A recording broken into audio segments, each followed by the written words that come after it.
Bonjour tout le monde. Donc, vous m'entendez bien là? Bon, c'est bien. Donc, on va parler de Google, c'est à la mode. Et le sujet de la conf, c'était comment se positionner en première page de Google sur une thématique très concurrentielle. Très concurrentielle, ça veut tout dire et rien dire. Hein. Salon de jardin, est-ce que c'est concurrentiel? Trampoline, est-ce que c'est concurrentiel? Oui, si tu travailles sur des trampolines, c'est concurrentiel parce que tu vas être premier. Donc, quand on entend ce genre de titre, on pense plutôt rachat de crédit, mutuelle, forex, des thématiques très chaudes. Mais toutes les autres thématiques sont chaudes puisqu'il n'y a que 10 places et il faut s'y incruster. Enfin, il y a 10 places, pas toujours, mais voilà. Donc, comment on fait pour se positionner? Alors moi, j'aime pas utiliser ces trucs-là. Voilà. Ça, c'est en dédicace à... Il est pas là, Patrick? Il est où? Ah, il est là. Voilà. Non, mais en fait, pour se positionner, en fait, il n'y a pas de solution miracle. Il faut travailler. Ça, c'est la racine de tout. Hein, on aime à le dire. Il ne suffit pas de regarder les SERP. Jusqu'en 2012, c'était possible de regarder les SERP comme ça en diagonale et de se positionner. Aujourd'hui, c'est plus possible. Donc, il me faut une formation à ce bordel. Alors, voilà. Donc, je m'appelle Paul Sanchez. Je suis gérant d'une boîte qui est en stand-by parce qu'on s'est mis en association avec Mathieu Gerbrand, que certains connaissent.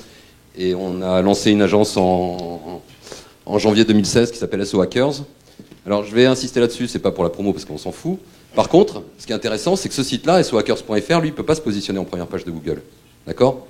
Parce que si vous tapez sohackers.fr dans Google, bon, si vous affichez la page SO Hackers, il n'y a pas de contenu, il n'y a rien. D'accord? Donc elle ne peut pas se positionner. Donc la première chose, c'est déjà d'avoir peut-être du contenu sur son site pour se positionner. C'est une racine. Hein, c'est un basique, mais bon, il faut avoir du contenu. Donc voilà, je fais des confs, des machins. Hop. Alors, plutôt que d'être premier sur Google, comment on fait pour ne pas être premier sur Google? Ça, c'est plus intéressant. Il y a des problèmes de base, hein, c'est-à-dire des problèmes de conception de site, d'architecture. Quand tu fais un menu en JS, même si Google interprète de mieux en mieux le JS, elle est où Zineb? Elle est là. Putain, ils sont tous au premier rang. Ok. Donc même si Google interprète de mieux en mieux le JS, c'est encore des sites où c'est un peu la merde pour naviguer de page en page, où il y a des pages orphelines. Bref, déjà on règle tous les basiques. Hein. Ça paraît logique, mais pourquoi je vous raconte ça? Parce que moi le premier, je travaille avec un développeur sur un projet dont vous avez dû entendre parler, je crois qu'ils en ont fait la promo un peu pendant leur conf, Sandrine et Julien, sur l'audit.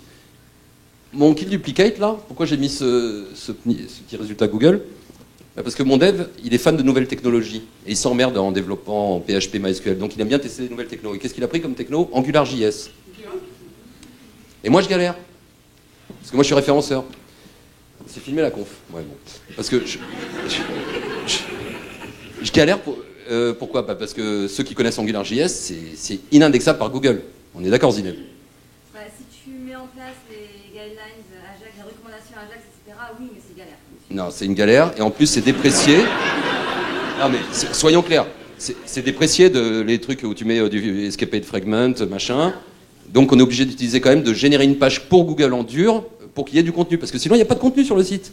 Donc j'ai galéré à faire indexer cette merde, enfin ce super tool. Avec cette techno de merde, par contre. Et pareil, on a des clients qui font ce qu'on appelle des single page applications.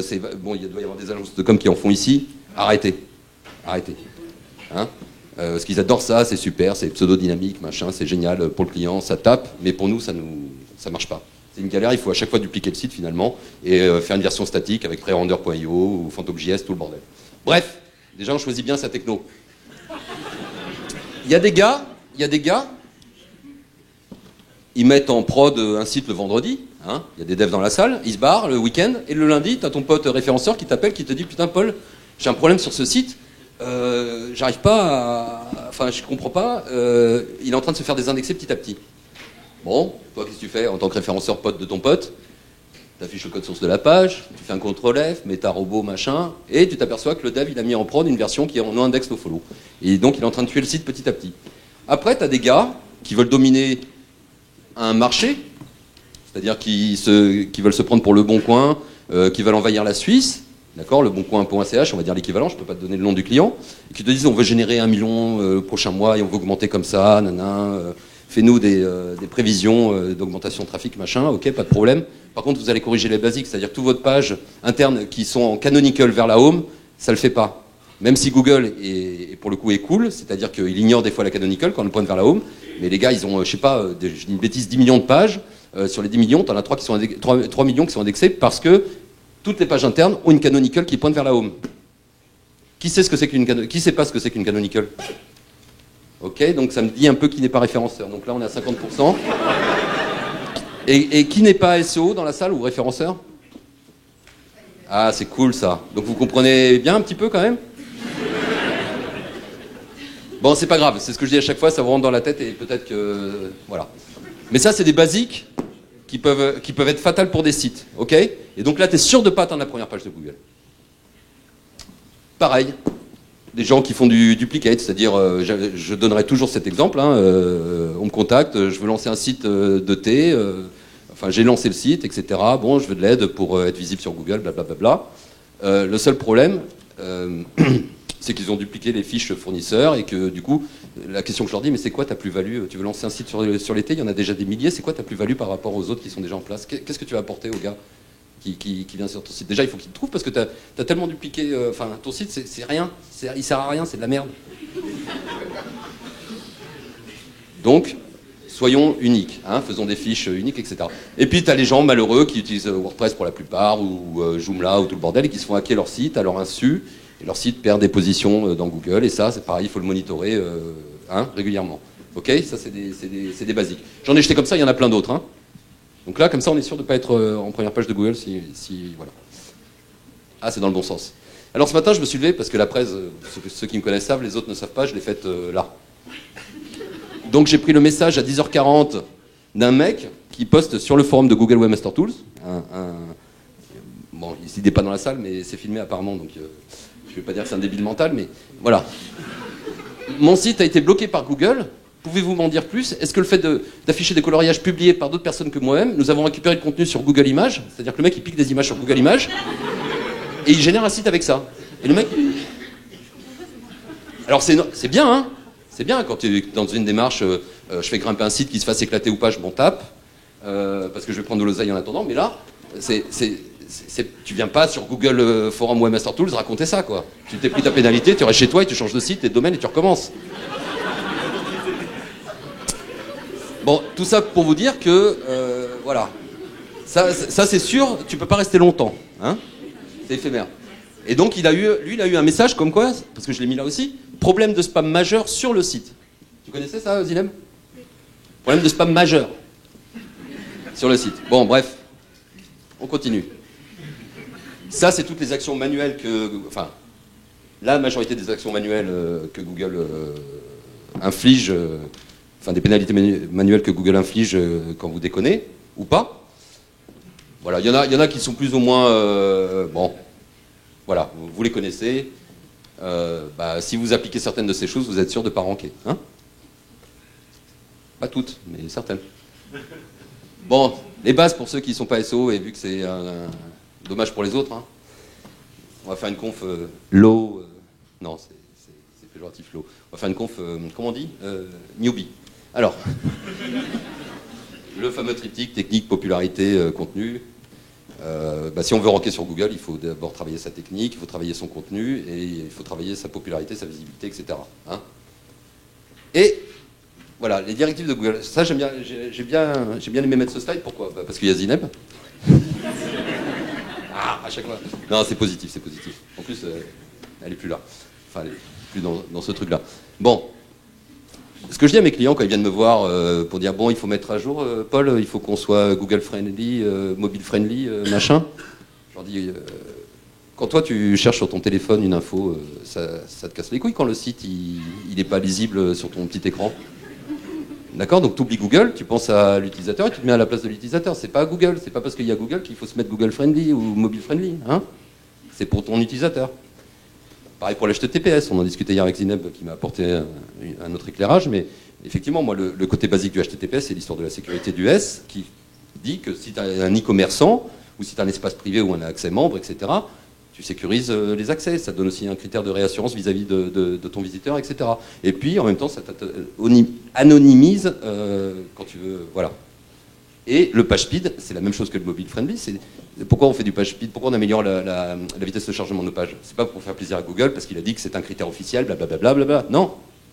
C'est parce que ça t'emmerde quand tu attends 5 secondes avant que la page se charge et que tu dégages sur un autre site concurrent. OK?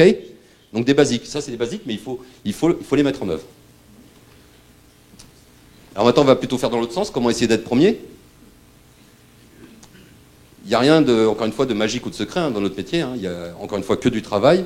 Et c'est de monitorer les erreurs, que ce soit des erreurs 404, que ce soit des... alors c'est plus des erreurs, mais des pages qui ne sont plus crawlées parce qu'elles sont descendues trop profondément dans ton... Comment ça s'appelle, dans ta pagination, et qu'elles sont plus linkées à partir d'aucune page, qui deviennent un peu orphelines, tout ça. Il faut le monitorer quand on a des gros sites. Et puis la base, que Kevin a dû en parler ce matin, d'étudier la concurrence, et d'autres en ont certainement parlé. Ça, c'est le basique, c'est-à-dire, avant d'essayer de créer, on peut aussi copier, et améliorer la chose. Et bien sûr, on va aussi s'intéresser à ce que la personne qui vient sur notre site, qu'est-ce qu'elle va chercher, quoi. Quand nous, on cherche une info, pourquoi on cherche cette info, qu'est-ce que ça va nous apporter, etc. On verra après plus en détail cette partie-là. Et puis on va travailler nos contenus. On verra aussi cette partie-là, sachant que derrière, il y a Christian et Laurent qui vont peut-être aborder le sujet plus en profondeur, donc je ne vais pas m'étaler là-dessus. Et puis moi, ce que je kiffe, parce qu'on le dit toujours, sur quoi est basé Google? Sur la popularité à la base. C'est comme ça qu'il a niqué AltaVista en 98, etc. C'est parce que son algo était pertinent et basé sur les liens. Et puis là, j'ai rajouté le trafic avec un point d'interrogation. Il y a un nouveau truc qu'on voit passer. La première fois que je l'ai vraiment vu en action, c'est un mec qui avait un rachat de points crédit qui a débarqué en 9e position dans Google, sans backlink, sans rien. Donc on parle de thématique concurrentielle, et il débarque avec un rachat de points crédit dans Google en 9e position, sur le mot-clé rachat de crédit, qui est un mot-clé où la première page, elle est en première page, pardon, 9e sur la première page. Ce qui est un mot-clé difficile à travailler, et atteindre la première page, ça demande un certain travail. Lui, il débarque avec un contenu de merde, 3-4 lignes, un formulaire de conversion et 0 backlink. Donc nous, putain, bravo mec, super. Comment t'as fait? On ne sait pas qui c'est, donc comment t'as fait? Tu te démerdes tout seul pour savoir comment il a fait. Et en fait, il générait pas mal de trafic à partir de sites de streaming. D'accord? Et il obligeait l'internaute qui visitait ces sites de streaming, vous savez ce que c'est qu'un site de streaming, c'est pour voir des films en live sans payer, blablabla. Il les obligeait à aller sur Google, à taper rachat de points crédit, à cliquer dessus pour pouvoir accéder au site de streaming après. Voilà comment il a grimpé, le garçon. Et donc, nous, ça nous interroge et on se dit, putain, si on fait du fake trafic, machin, on va grimper aussi.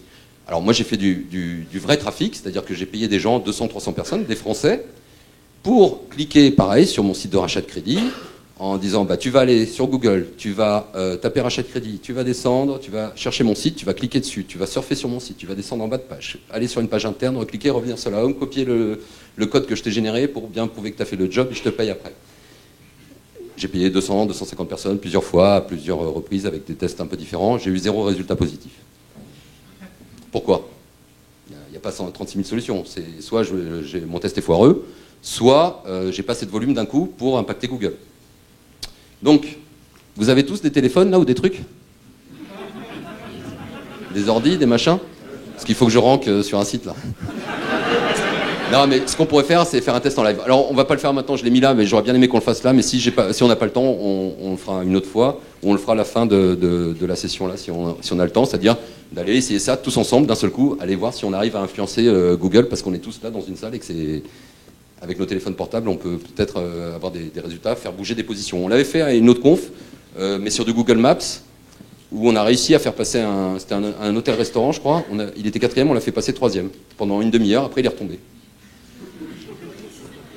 Mais c'était sur Google Maps, pas sur les SERP. Les SERP, pour ceux qui ne connaissent pas, c'est les résultats de Google. Si on a tous la même IP avec le téléphone portable, à mon avis, tu n'as pas la même IP. Ah si on est en GSM Ah oui. Ah oui, pardon. Ouais. Ah ouais. On peut essayer. C'est ça les tests. Allez, on y va. Voilà, ça c'est un slide cassé.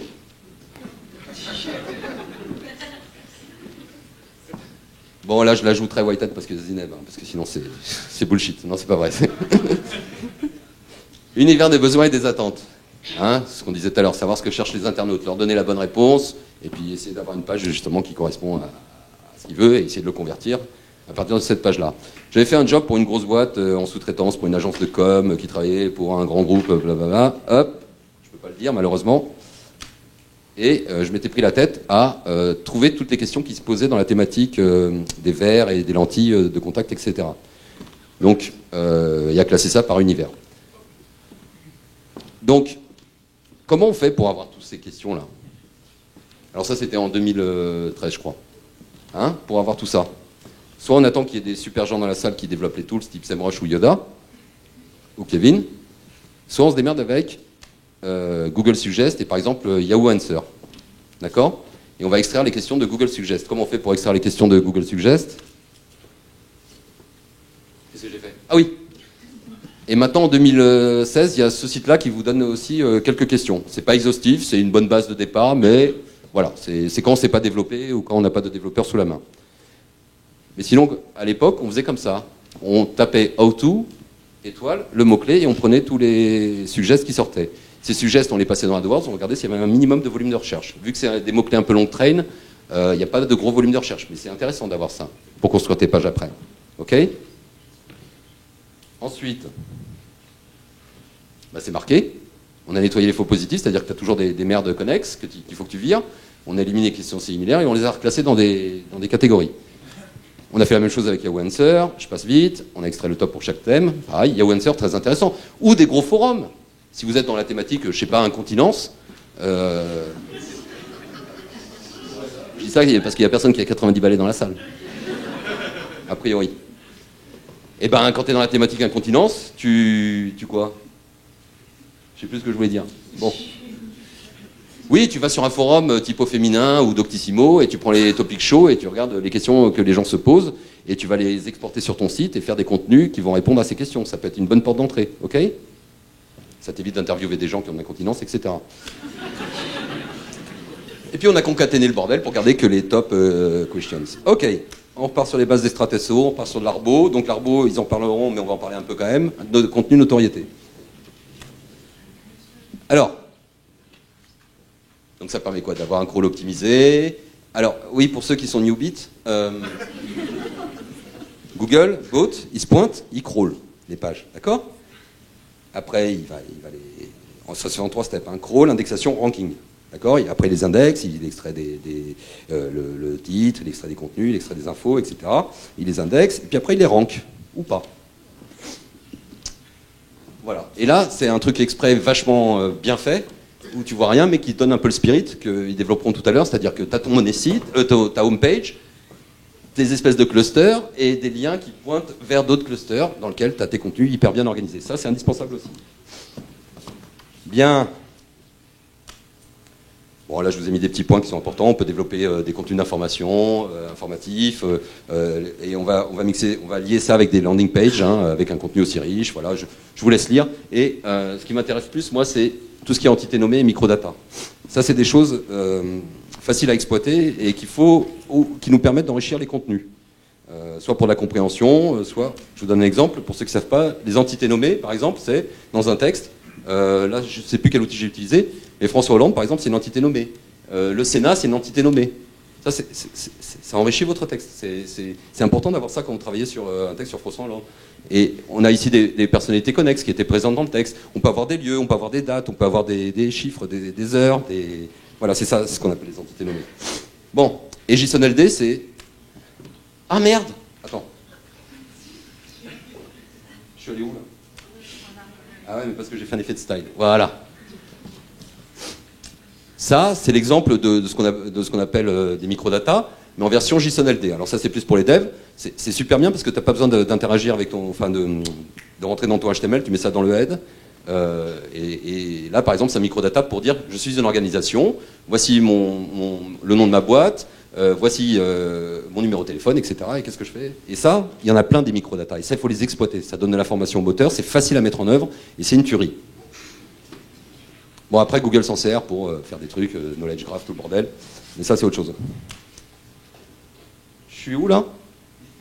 À chaque fois, je reviens en arrière. D'accord. Voilà. Bon, là, c'est carrément... C'est le gars qui est premier sur Meilleur Taux, qui est premier sur le mot-clé rachat de crédit. Vous irez lire son texte. Ça me fera plaisir. Parce que le texte est bien travaillé. C'est une bonne source d'inspiration. Je dis à mes clients, chacune de vos pages, ça doit être le Wikipédia de la thématique. Votre site doit être le Wikipédia de la thématique. Si tu travailles dans le thé, bah, tu dois raconter toute la vie du thé. Tu es un expert du thé. Raconte-le, montre-le. OK? Et une petite pub pour les potes. Hein? Très bon outil. Il y en a 3 dans la salle, des potes qui ont lancé cet outil. Vous en avez parlé ou pas déjà? Oui, mais il y a un truc dans les sacs pour avoir 7 leçons gratuites. D'accord. Bon, ben voilà. Vous en avez parlé ce matin? Ok. Bon, ben voilà, c'est une aide à la rédaction qui vous permet de rédiger des contenus riches pour avoir justement créé un site avec, comment dire, des articles connexes qui vont envoyer du jus vers votre article principal, etc., qui vous donnent des idées, qui vous font gagner du temps. Testez-le, ça coûte pas cher. Voilà. Je ne fais pas la pub parce que c'est des potes, hein, on s'en fout. Je fais la pub parce que ça n'existait pas. Ok.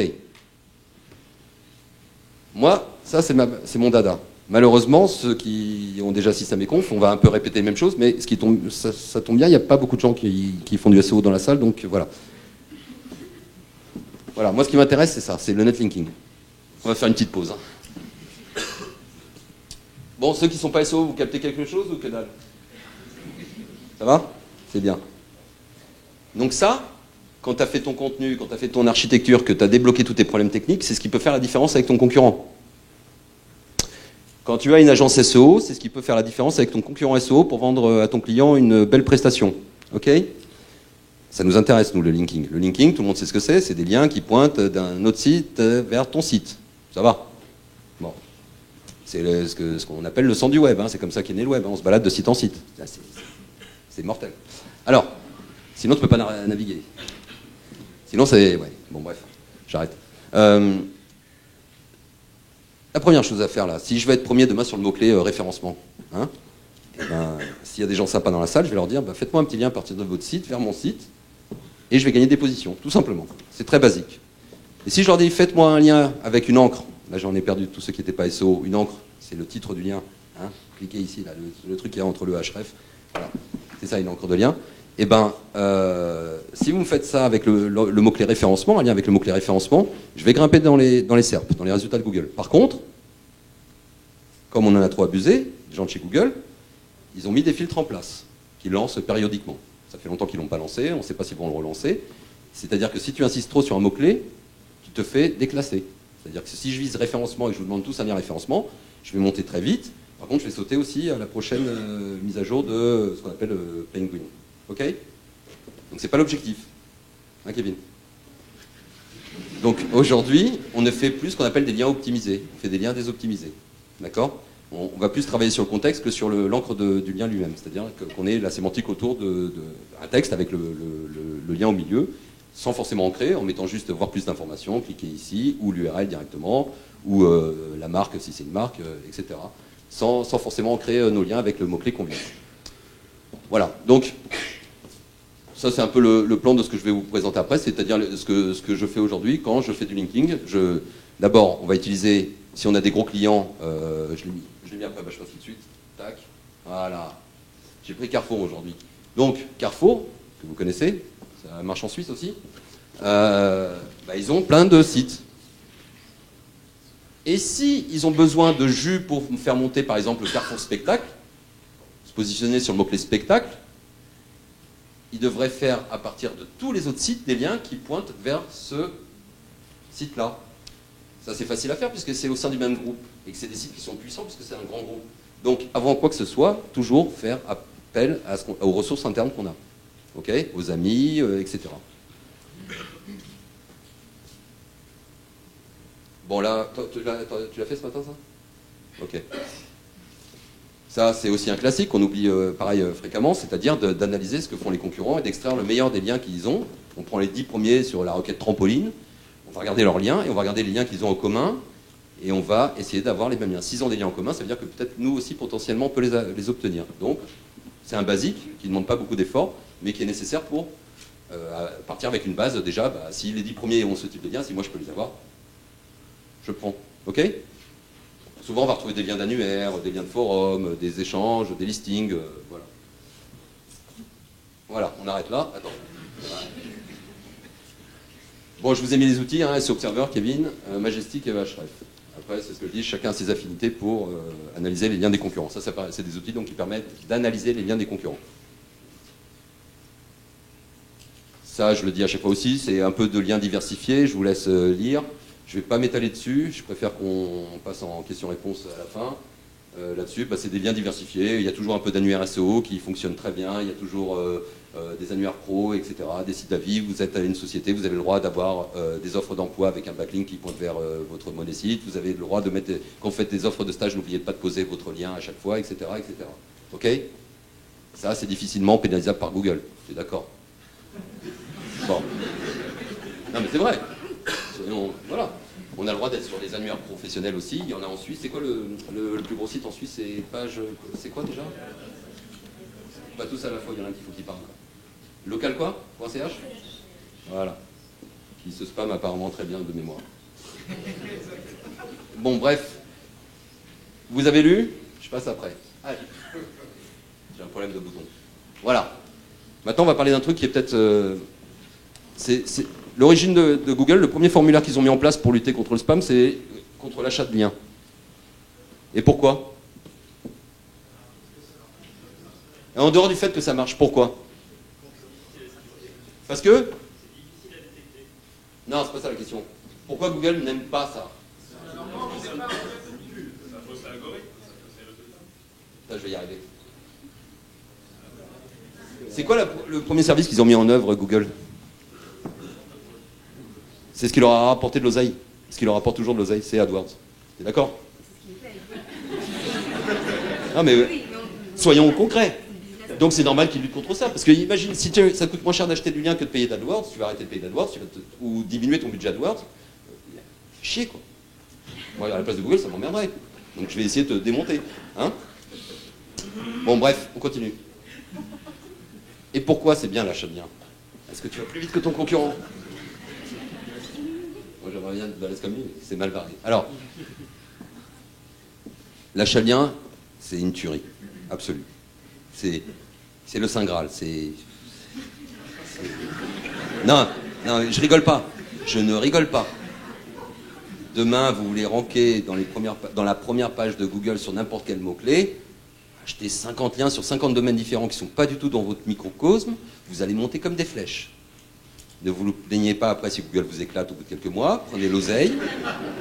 Ne faites pas ça sur n'importe comment, ne faites pas ça sur des sites où il y a des employés derrière. Faites attention, ou faites-le bien. Il y a des plateformes, je ne les ai pas évoquées là, mais il y a des plateformes pour acheter du lien. Contactez les gens en direct, soyez plus discrets. Si vous avez peur, il y a des stratégies. Je ne vais pas évoquer ça parce qu'il n'y a pas beaucoup de SEO, mais voilà. Non, vraiment, c'est une tuerie. Pareil, ça c'est un accompagnement très positif que n'aime pas Google. C'est-à-dire qu'on va se mettre en autarcie, on va faire nous-mêmes notre petit réseau. Hein? J'ai un site, pourquoi j'en aurais pas 100? Ça coûte pas cher le contenu aujourd'hui. Monter un site, c'est que dalle à faire. Et ça fonctionne très bien. Alors si on n'a pas de sous-sous ou qu'on veut diversifier le type de backlink, il y a toujours la possibilité de créer des sites web sur des plateformes gratuites. Hein? En Suisse, il doit y avoir, vous tapez créer un site gratuitement ou gratuit, vous allez trouver plein de sites qui vous proposent de créer votre blog gratuit, etc. Et là, vous pouvez mettre des contenus avec des liens qui pointent vers votre monnaie site. Vous ne linkez pas que votre monnaie site, vous linkez aussi d'autres sites pour un peu diluer le bordel. Et pourquoi pas des sites un peu trustés, machin. On est en mode débutant, on s'arrête là. Et pareil sur le réseau privé, c'est-à-dire que là on achète des domaines. Alors nous on achète ce qu'on appelle des domaines expirés. Des domaines expirés, c'est des domaines qui ont une vie parce que Google accorde de l'importance à ton historique.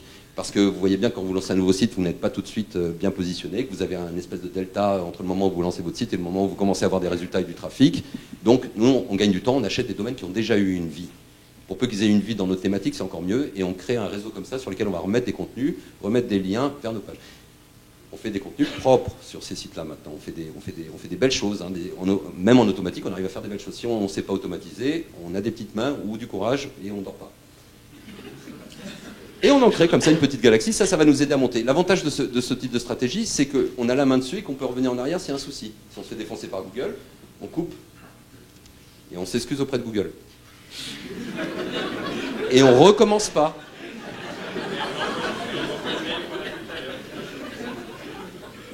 Là, je passe à un truc plus classe qu'adore Google, c'est le link baiting, qui est beaucoup plus coûteux, beaucoup plus long, ou alors il faut avoir des super idées.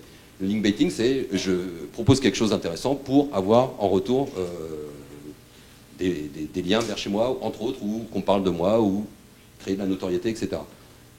J'ai un pote, il s'amuse avec des jeux concours. Là, il fait un event samedi, pareil, un autre jeu concours à Marseille, enfin bref.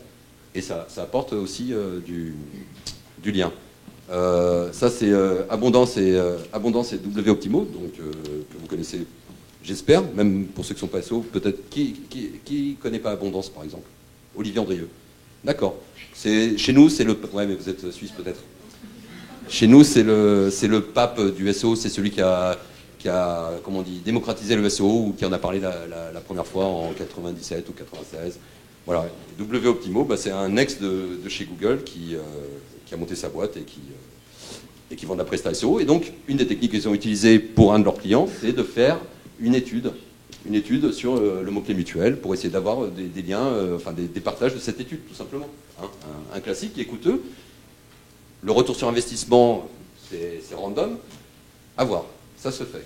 Ça aussi, et ça, la fameuse infographie, je ne vais pas épiloguer sur le sujet, tu fais une infographie, tu la postes, tu la diffuses, et tu essaies qu'elle soit reprise à droite et à gauche, voire même par des médias, et encore une fois, tu essaies d'avoir un petit backlink. Ok? Pas très coûteux. Putain, je vais jamais y arriver. La notoriété, on va contacter ce qu'on appelle les influenceurs. C'est moins mon domaine, mais je pense qu'il faut en parler pour avoir un écosystème qui soit positif pour Anké. Et pareil, essayer d'avoir des liens ou juste qu'on parle de nous, c'est-à-dire contacter des youtubeuses quand on est dans de la mode ou de la beauté pour qu'elles parlent de nos produits et qu'elles diffusent ça sur leur site, etc. Et pareil pour les relations presse. Alors, les relations presse, il y a deux façons de les aborder. Il y a soit j'achète, parce que les journaux ont aussi besoin de manger et de payer leurs employés, et donc ils ont besoin aussi de vendre du lien. D'accord? Ils vendent du lien, tous. Sauf que ça coûte, ça part à un journal local, ça peut être 150 € l'article, jusqu'à 1600, 2000 € l'article. Mais là, vous êtes sûr d'avoir un lien. C'est pas de la relation presse, j'envoie un communiqué de presse, comme vous l'entendez, et le journaliste qui ne sait même pas ce que c'est qu'un backlink ne va peut-être pas mettre le backlink, même si vous l'avez mis dans le texte. Là, on paye les gens, ils savent, ils commencent enfin, en tout cas, ceux qui s'occupent de ça, tu payes le lien, en fait. Et donc, quand tu as un lien à partir d'un grand journal national, je ne maîtrise pas les journaux suisses, ça fait la différence aussi avec tes concurrents et ça donne du trust aussi à ton site. Okay, le but, c'est de construire aussi du trust pour être plus fort et pour, dès que tu publies quelque chose, que ce soit popularisé automatiquement sans que tu n'aies plus besoin de faire trop d'efforts derrière. Est-ce que c'est clair? Eh bien, c'est bien. Merde. Voilà. Attends, après. Combien de temps? 5 minutes. J'ai que 5 minutes? Oui. Putain, je crois que j'avais vachement plus longtemps. Ok. Hein? Allez, vous avez des questions? Merci. Merci.